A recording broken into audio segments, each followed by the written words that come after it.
Proses legislasi yang seharusnya mencerminkan prinsip keterbukaan kini berubah menjadi panggung eksklusif yang mengabaikan partisipasi rakyat.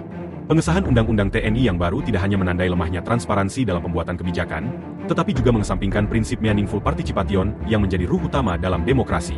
Ketika undang-undang dibahas dalam ruang-ruang tertutup tanpa keterlibatan publik, maka yang lahir bukan lagi kebijakan yang mencerminkan kehendak rakyat, melainkan sekadar instrumen kepentingan politik.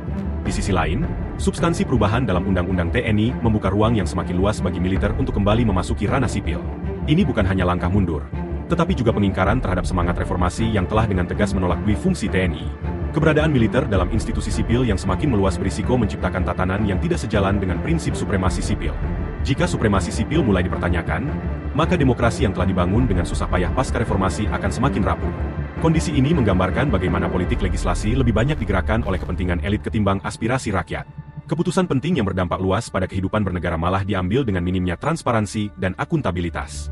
Parlemen yang seharusnya menjadi representasi rakyat kini lebih berperan sebagai alat legitimasi kebijakan yang bertentangan dengan cita-cita demokrasi.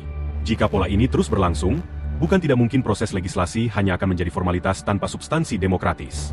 Demokrasi bukan sekadar sistem pemerintahan, tetapi juga prinsip yang harus dijaga agar negara tetap berpihak pada rakyat.